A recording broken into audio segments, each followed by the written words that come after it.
Now, just moving on, actually, the Great War Project is a television production that is going to be airing in April of next year. That's right. Yeah, it's a 2-part miniseries. A 4-hour. Yeah, so I'm assuming two parts. Two parts. It seems to be a really brilliant piece of production because the program focuses around. Well, I guess it's a reenaction of World War I, what life would have been like for soldiers in the trenches.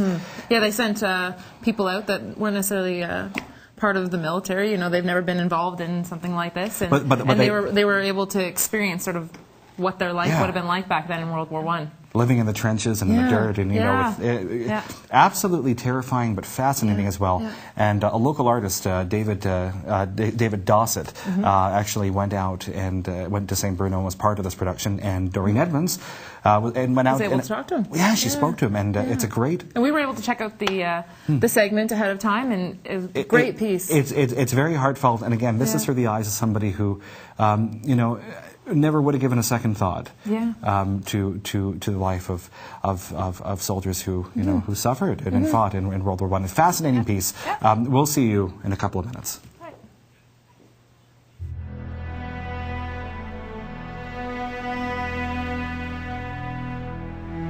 I would go along with my grandfather every year to the ceremonies that they would have. At the laying of the wreath at City Park. And I always found that moving, but we never really talked about the war that much because I wasn't honestly that interested. It was really so far away in the past that it seemed that it was so long ago, it really wasn't that relevant. My grandfather signed up when he was I believe 19 or 20. He signed up, he volunteered for it. I'm not sure if he knew what he was getting into, but he was shipped off, given some training, and then became a gunner. I started painting these war scenes before, during, and after the Great War Project, which I was involved in. That was filmed in St. Bruno. I was the war artist for that. I was chosen, actually there were 150 of us that were chosen to participate in this project. It's a documentary in 4 hours, 2 parts, that will be shown on the CBC in April in the French and English language networks. And only the people who had relatives in the First War were able to even apply for this. They had about 6,500 people who applied, and only 150 were chosen. Well, first of all, the first thing was that there were a lot of mosquitoes. When we arrived there, we stayed overnight in one of the old tents. They only had one tent that was an old tent. They had no mosquito netting, and I didn't get any sleep at all because we were crowded, 60 people in a tent. It was hot, and we were dive bombed by mosquitoes. It was just terrible. I eventually had to sleep outside and cover myself up completely. It was the middle of a heat wave, and we were wearing wool uniforms, so we were sweating all the time. We were dehydrated, and a lot of people passed out from the heat through exhaustion. Myself, I was injured in a blister became infected into the late part of the first week, to the point where I probably would have had to have been shipped off to the hospital if I had waited much longer. We were under military rules, so we didn't have any free time. We had a lot of military drills. It was exhausting.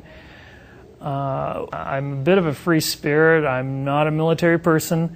I like to wake up kind of between 5 and 6:30 in the morning, and I like to put the snooze button on. You don't have that option. When the bugle sounds, you have to be ready in 15 minutes for inspection. And you have to be shaved and washed and your uniform clean and buttons done up, everything in place for inspection. At the end of the day, when they play last post, no matter what you're doing, you stand at attention, or if you're in your tent, you stay absolutely still. They are very, very serious about that. You never, ever talk during last post, because when we did, somebody was rustling in our tent. Right after last post, our corporal he was very upset, and he yelled and screamed and swore at us and told us to get out, and we had to do push-ups. We were lucky that's all we had to do, because that is one of the things you do not do. It's a lack of respect for the soldier. And just being there in the trenches, in the mud, lying there, getting used to that, was not pleasant. And to add what they would have felt, the feeling of fear of being killed, I think would have just been terrible. And we only had 2 weeks. They had years of this. 2 weeks was plenty for me. After going through an experience like that, it's really made me appreciate what the sacrifices people had made in the past. Yeah, and just the fear of real bullets, I think.